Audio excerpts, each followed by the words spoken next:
Konnichiwa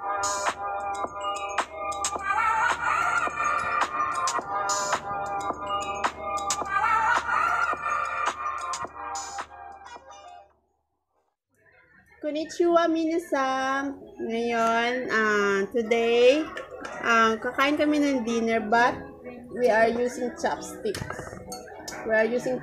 So, ngayon, ito-challenge ko ang aking asawa to use chopstick. Let's watch, guys. Itadakimasu minasan. So, let's eat.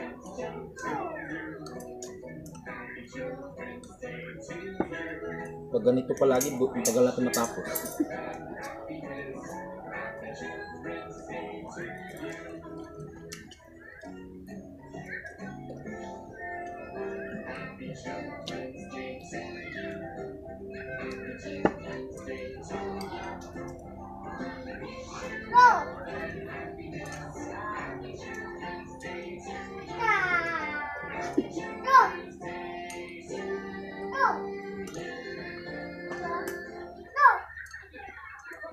Dapat pala hindi mo na basain.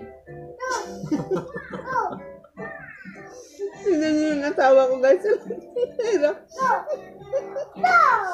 Pagdurog kasi hindi ka madakot eh. Pagdurog kasi ganyan yung pangain dyan. Ganyan.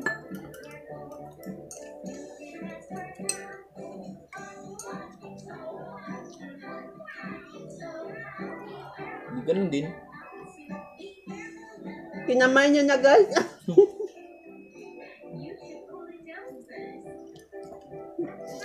Ang ending nito, guys, mamaya. We're using chopstick, right? Later. Kamayan na lang kami.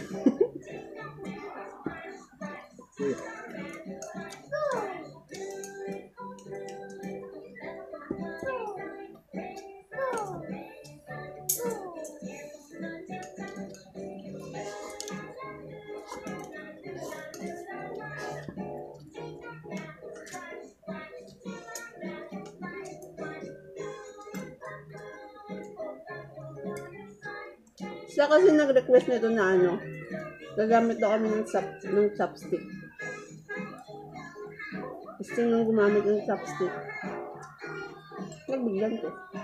Pero pag isdaan, paano? Chopstickin pa rin. Hindi na siguro. Chopstickin pa rin, siyempre. Bawal kasi sa kanila yung kakamayin. Nandidiri yan sila kasi sabi nila, pag kamay daw, it's dirty daw. Paano? Tagal matapos. They're using naman spoon eh. May spoon kasi sila nun. What use spoon?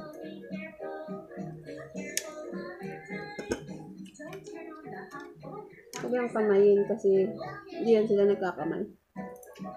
Ang kamay, para lang sa mga Pinoy yan.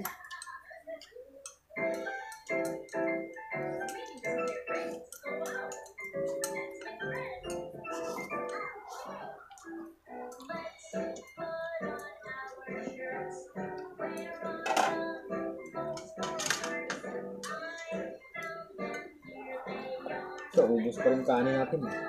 Kahit anong gagawin. Alam nyo guys kung anong ulam namin? Here. You see? We have a fried, ano ba to? Milky fish ba tawag dito? We have a fried milky fish. Here. And then, mixed vegetable. In short, pakbit.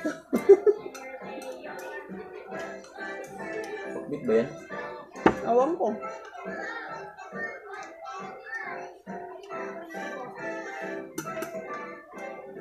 Ano ang lutong ito? Ito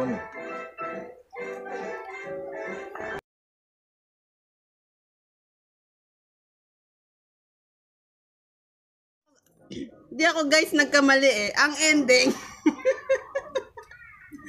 Kamayan na to.